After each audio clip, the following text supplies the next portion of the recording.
वसुदेवसुतं देवं कंसचाणूरमर्दनं देवकी परमानंदं कृष्णं वंदे जगद्गुरुम्. भगवंत पुढे वर्णन करतायत. उत्सीदेर्मे लोकान कुर्याम कर्म चेदहम संकरस्य च कर्ता स्याम उपहन्यामिमाः प्रजाः. तर ते स्वतःच उदाहरण देतात. कालच्या श्लोकात त्यांनी सांगितलंच होतं की मला काही तिन्ही लोकांना मिळवण्यासारखं काही नाही तरी सुद्धा मी कर्म करत राहतो म्हणून. पण त्याच्या आधीच्या श्लोकात त्यांनी सांगितलं होतं की जे श्रेष्ठ लोक आहेत ते जे करतात त्याचं अनुकरण सगळे करतात.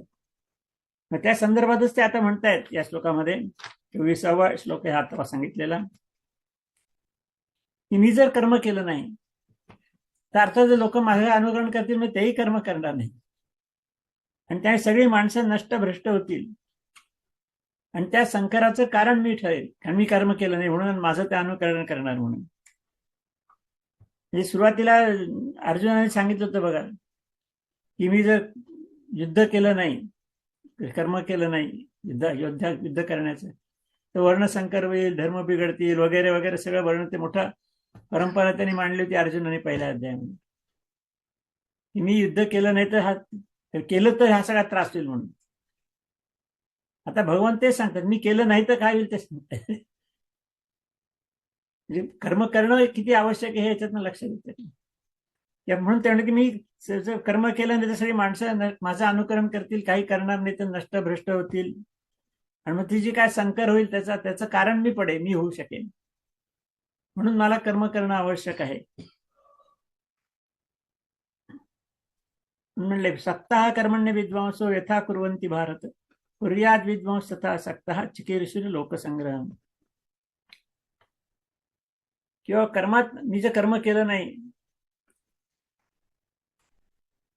तर लोक करणार नाहीत. पण या ठिकाणी ते म्हणतात की कर्मात आसक्त असलेले अज्ञानी लोक कर्म करत असतात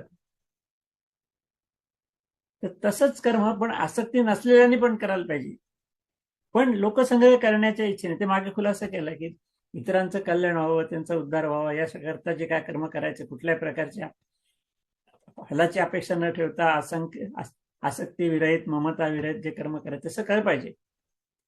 त्या कर्म करण्यावरतीच भर देत आहेत आणि गीतेचा भर कर्म करण्यावरतीच आहे. तर कसं करायचं ते गीतेने सांगितलं.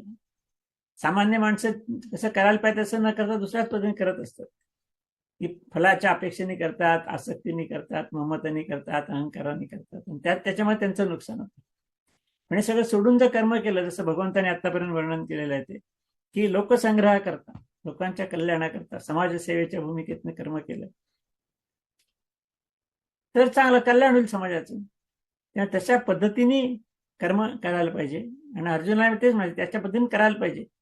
अर्जुनाने जे सांगितलं होतं की मी कर्म केलं म्हणजे युद्ध केलं तर काय होईल भगवंत तसं काय नाही मी सांगतो त्याप्रमाणे केलं तर मग उलट सगळ्यांचं कल्याण होईल असं भगवंत या ठिकाणी सांगतात.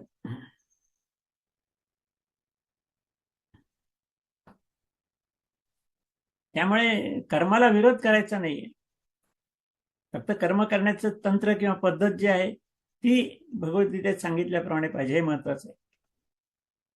कारण अर्जुन कर्म करायचं नाहीच म्हणत होता तेव्हा बरोबर अर्जुनाच्या विरोधी मुद्दे सगळे या ठिकाणी त्यांनी मांडलेले आहेत. मी कर्म नाही केलं तर सगळी परंपरा नष्ट होईल सगळ्या प्रजेचा घात होईल त्याला मी कारणीभूत ठरेल तसं तू पण कर्म नाही केलं तर तू पण कारणीभूत ठरणार आहेस आणि म्हणून तुला तुझं नियत कर्म करायला पाहिजे हाच त्यातला तथ्य आहे. पुढे 26वा श्लोक आहे. भगवंत सांगतायत न बुद्धिभेदम जनयेत अज्ञानाम कर्मसंगीनाम दोषयेत सर्व कर्माणी विद्वान युक्त समाचरण. त्या ठिकाणी विद्वान म्हणजे ज्याला योग्य साधना करणे साध्य झालेले परमात्मा स्वरूपापर्यंत पोहोचलेला आहे तो त्या मार्गावरती पुढे गेलेला आहे असं आहे त्याला त्याच्याकरता सूचना दिली त्यांनी या ठिकाणी की त्या ज्ञानी पुरुषांनी आणि तुलना काय केली दुसरे जे अज्ञानी पुरुष आहेत जे त्या मार्गाला लागलेले नाही आहेत देहात्मभाव ज्यांचा आहे आणि कर्मामध्ये आसक्ती आहे फळाची अपेक्षा आहे वगैरे वगैरे अशा लोकांच्या बुद्धीत भ्रम निर्माण करू नये.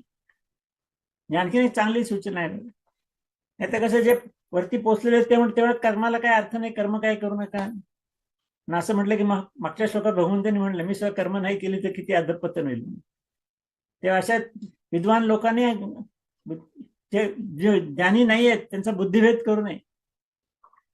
त्यांना असं काय सांगू नये कर्माबद्दल. उलट ते सकाम कर्म करत असतात, त्यांना ती करू द्यावीत.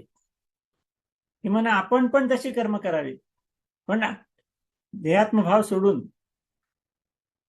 मला अशा ममता सोडून आपण करावीत विद्वान माणसाने. पण विद्वान माणसंही कर्म करतात म्हणल्यानंतर त्याचं अनुकरण लोक करणार.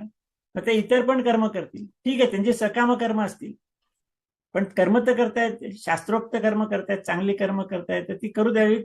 त्यांना त्याच्यामध्ये अडकाठी आणू नये, असं भगवंतांनी या ठिकाणी सांगितलं. उलट शास्त्रविहित त्यांची कर्म चांगली करावी असं आपण त्यांना मार्गदर्शन करू शकतो. मी चांगलं करतोय, तुम्ही पण चांगलं करा. आणि ते मागे म्हणलंच आहे, मोठी माणसं, श्रेष्ठ माणसं जे करतात त्याचं बाकी अनुकरण करतात. ते विद्वान म्हणजे श्रेष्ठ माणसंच आहेत. मग ते जे करतील त्याचं अनुकरण लोक करतील. म्हणजे चांगली शास्त्रविहित कर्म तर होतील निदान. ती नाही झाली तर मग सगळ्याच गोंधळ उडेल आणि समाजाचं अधपतन होईल. हे मागच्या श्लोकात त्यांनी सांगितलेलं आहे. म्हणजे कसं, ह्याच्यामध्ये मुख्य दृष्टिकोन असा आहे की विद्वान लोकांनी, आम्ही विद्वान आहोत, आम्हाला सगळं माहिती आहे, आम्ही जास्त करतोय चांगलं आहे, असं काही भावना लोकांच्या पुढे मांडू नये, हा विषय आहे त्याच्यामध्ये. ज्ञानदेवांचं उदाहरण देता येईल. ज्ञानदेवांना आळंदीच्या विद्वज्जनांनी, म्हणजे वेदवाद रथ असणाऱ्या लोकांनी, वेदोक्त ब्राह्मणांनी सगळ्यांनी, तुम्ही पैठणला जाऊन शुद्धीपत्र घेऊन या तुमच्याकडून. आता ज्ञानेश्वर का ते सगळे भाऊ, त्यांना शुद्धीपत्राची काय गरज होती. पण ज्ञानदेव म्हणाले की सर्वसामान्यांचा बुद्धिभेद होणार नाही असं आपलं वर्तन पाहिजे. म्हणून ते गेले सगळेजण तिकडे, पैठणला गेले, शुद्धीपत्र आणून दिलं. काय फरक पडला काही नाही, पण आम्ही असामान्य नाही आहोत, सामान्य माणसंच आहोत, हे त्याने या ठिकाणी दाखवून दिलं. तर हे जास्ती महत्वाचं आहे. विद्वान लोकांना आपण विद्वान म्हणून दाखवून द्यायचं नाही, उलट अज्ञानी माणसांची मिळून मिसळून त्यांच्याकडनं चांगली कामं करून घ्यायची, असं या ठिकाणी त्यांनी सुचवलेलं आहे. आणि शक्य झालं तर मग त्यांनाही तशीच कर्म करायला प्रेरित करायचं. त्यानंतर पुढच्या श्लोकात सांगितलेलं आहे, प्रकृते क्रियमाणानि गुणैः कर्माणि सर्वशः अहंकार विमूढात्मा कर्ताम इति मन्यते. आता या ठिकाणी आणखीन एक मूळ तत्व मांडलेलं आहे की सगळी कर्म घडतात ती प्रकृतीच्या गुणांमार्फत केले जातात.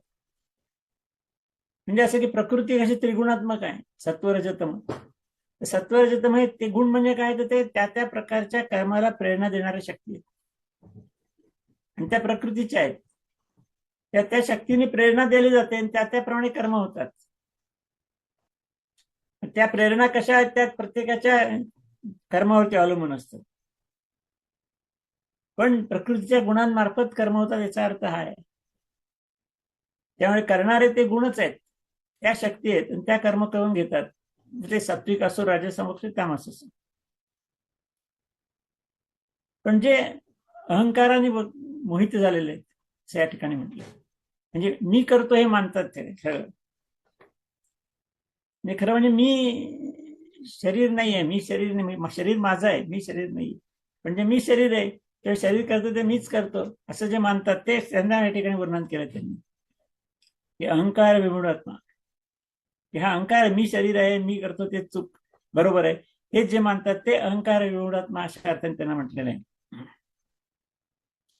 आता बघा, शरीरांतर्गत प्रक्रिया चालतात, हृदय चालतं, फुफ्फुस चालतं, पचन चालतं, सगळं हे आपण कुठे करतो, ते आपोआप होतात म्हटलं जातं सगळं. म्हणजे त्या प्रकृतीच्या गुणाप्रमाणे होतात, त्या निसर्गातल्या प्रक्रिया सगळ्या. ही आपण लावू शकतो, पण नंतर आपोआप झाड वाढतं, त्याला पानं फुलं येतात, फळं येतात, ते आपोआप येतात, त्याचे काय गुणधर्म आहेत त्याप्रमाणे येतात. म्हणजे ह्या सगळ्या प्रक्रिया महत्वाच्या, ह्या सगळ्या प्रकृतीच्या गुणांप्रमाणे केल्या, हा त्याचा अर्थ याच्यामध्ये आहे. ते मानलं पाहिजे. मी करत नाही, तेवढं हे मी करतो असं जे मानतात, देहात्म भाव ज्यांचा आहे ते म्हणतात मी सगळं हे करतो. त्याला अज्ञानी म्हटलेलं त्यांनी या ठिकाणी. की मी करताय असं जो म्हणतो तो अज्ञानी आहे.